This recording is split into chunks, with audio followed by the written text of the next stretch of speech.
Assalamualaikum warahmatullahi wabarakatuh. Apa kabar anak-anakku? Alhamdulillah, semoga kalian semua tetap dalam keadaan yang sehat walafiat dan pastinya tetap semangat belajar meski belajar dari rumah. Anak-anak, sebelum kalian menyimak video pembelajaran dari Ustazah, jangan lupa baca bismillah terlebih dahulu supaya kita semua senantiasa diberikan kemudahan oleh Allah Subhanahu wa taala. Amin amin ya rabbal alamin. Ustazah tekankan pada kalian, di sini kita masuk pada pembelajaran matematika. Tolong disimak betul video pembelajaran ini. Manfaatkan sebaik mungkin sebagai pengganti kegiatan tatap muka kita. Ya, kalau kita ingin menggapai cita, kita harus serius dalam belajar, kita harus semangat, ya. Di sini kita akan membahas tentang bilangan desimal.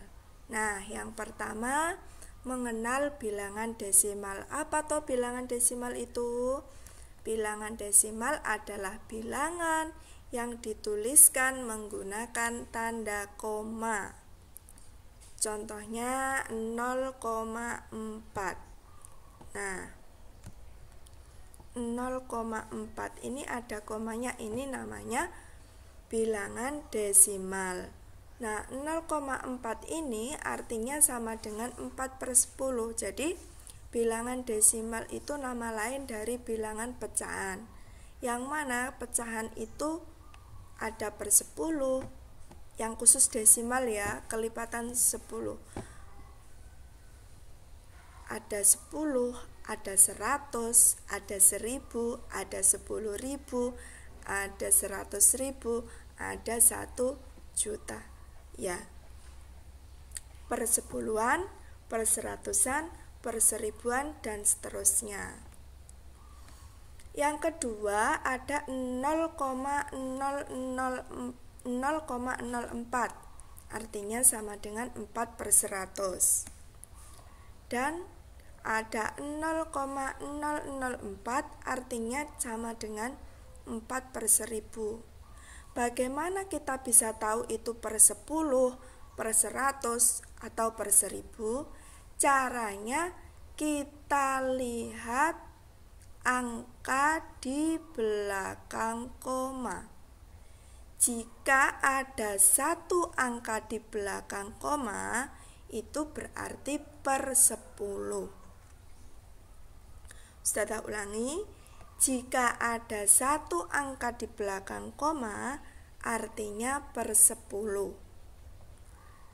Jika ada dua angka di belakang koma, 1, 2, artinya per 100.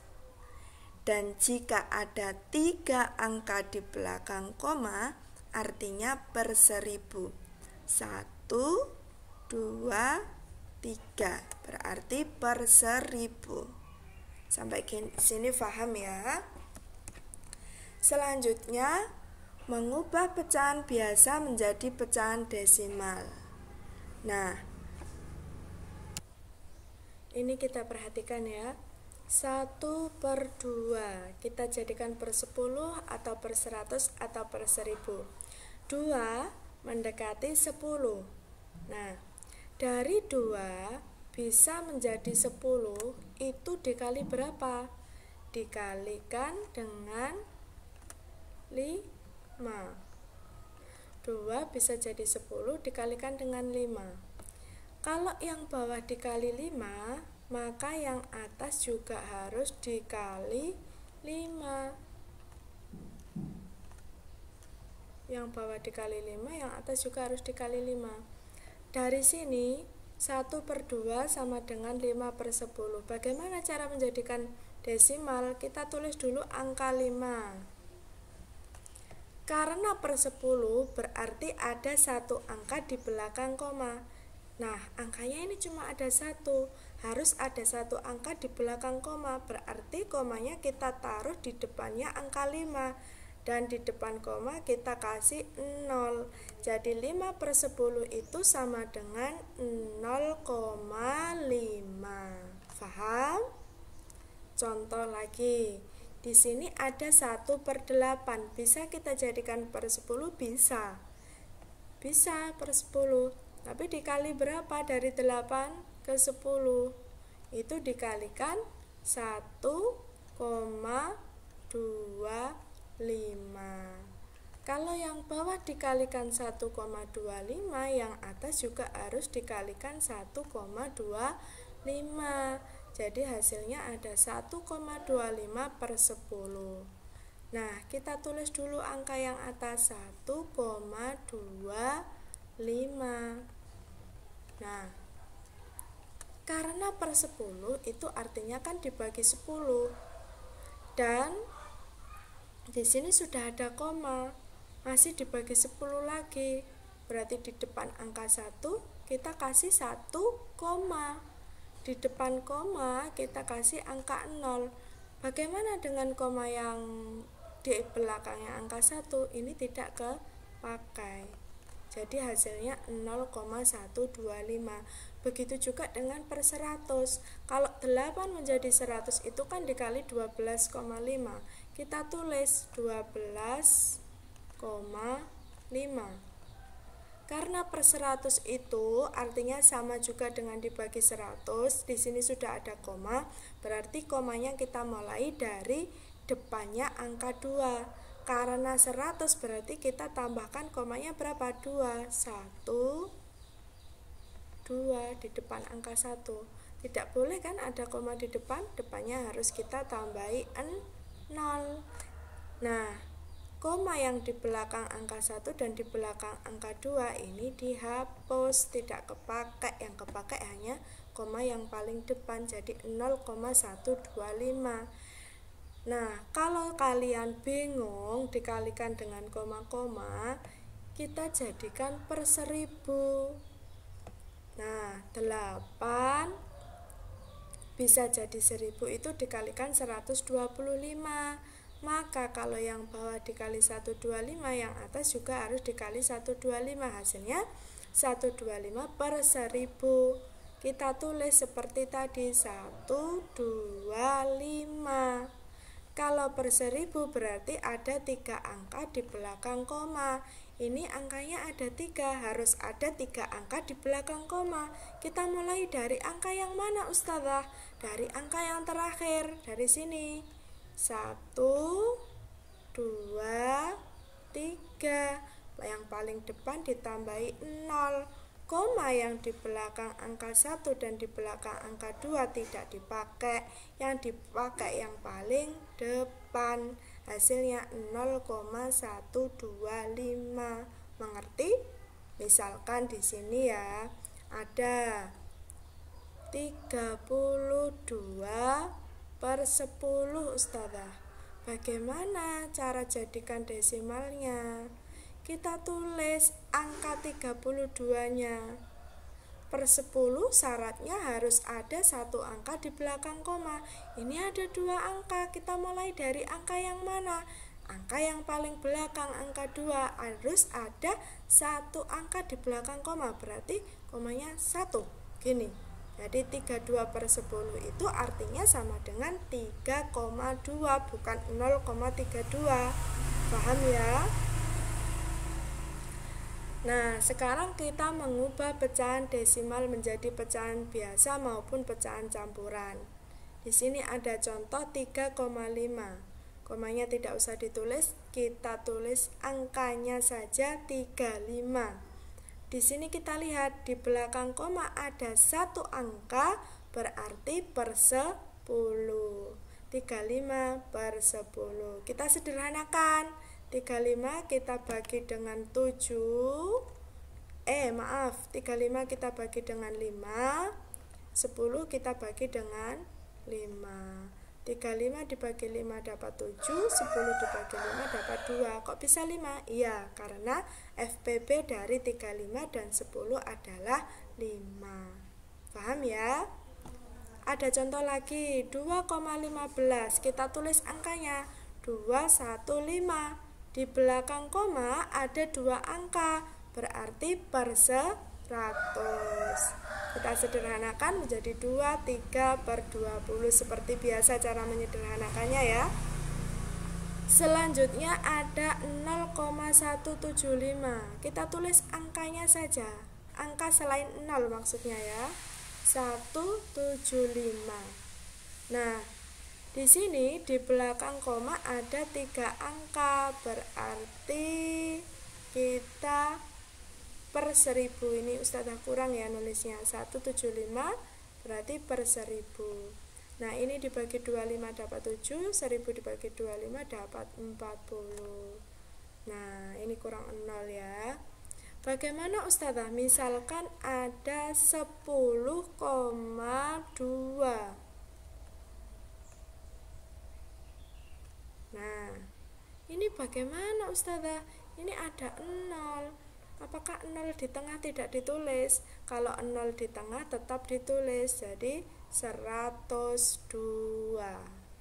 Bukan 12 karena 0-nya di tengah. Kecuali kalau 0-nya di depan seperti ini, 0-nya tidak ditulis ya. 102 per. Ini di belakang koma ada berapa angka? 1. Ada berapa angka? 1 angka, yaitu angka 2. Hanya ada 1 ya. Berarti di sini per 10. Paham? Sampai sini semoga kalian paham ya. Nah, selanjutnya kita masuk pada perkalian desimal. Di sini ada 2 cara penyelesaian anak-anakku. Yang pertama itu dengan cara bersusun ke bawah. Yang kedua dengan cara dirubah menjadi pecahan. Jadi ada 2 cara. Yang ini dirubah menjadi pecahan, yang ini namanya bersusun ke bawah. Yang mana yang lebih mudah? Dua-duanya mudah. Silahkan pilih mana yang kalian pahami. Ya, ini komanya lurus dengan koma ya. 5 dikali 2 itu ada 10. Nulisnya di bawahnya angka 2. Kita simpan 1. 2 dikali 2 itu ada 4, ditambah simpanannya 1 jadi 5. 0 dikali 2 itu ada 0, kita tulis 0 ya. Kemudian kita kalikan 1 sekarang. 5 dikali 1 ada 5, sini lurus angka 1. 2 dikali 1 ada 2. 0 dikali 1 ada 0. Baru kita jumlahkan. 0, 0. 5 ditambah 5, 10, tulis 0, nyimpan 1. 0 ditambah 2, 2, ditambah simpanannya 1, 3, 0 turun. Nah, yang atas ini kan ada 1, 2. 2 angka di belakang koma. Yang bawah ada 1 angka di belakang koma. 2 angka di belakang koma ditambah 1 angka di belakang koma, jadi harus ada 3 angka di belakang koma. 1, 2, 3. Jadi komanya kita letakkan di sini. Di belakangnya 0. 0,300. Paham? Cara meletakkan komanya, kalau yang atas 2 angka di belakang koma, yang bawah 1 angka di belakang koma, jawabannya harus 3 angka di belakang koma. Kalau yang atas 1 angka di belakang koma, yang bawah 1 angka di belakang koma, berarti yang bawah ada 2 angka di belakang koma. Kalau yang atas 2 angka di belakang koma, yang bawah 2 angka di belakang koma, berarti hasilnya naruh komanya ada 4 angka di belakang koma. Paham? Selanjutnya ada cara mengubah ke pecahan biasa. 0,25 kita jadikan pecahan jadi 25/100. 1,2 kita jadikan pecahan jadi 12/10. 25 dikali 12 ada 300. 100 dikali 10 ada 1000. 300 per 1000 jadi 0,300. Nah, anak-anak, itulah penjelasan yang bisa Ustazah sampaikan. Kalau masih kurang jelas, coba kalian putar berulang-ulang video ini dan tanyakan di mana letak kebingungan kalian ya. Tugas untuk kalian ini ada 10 soal, silahkan kalian tulis dan kalian kerjakan di buku tugas. Ustazah kasih waktu kalian untuk menulis ya. Dan Ustazah akhiri sampai di sini pembelajaran matematika kita. Wassalamualaikum warahmatullahi wabarakatuh.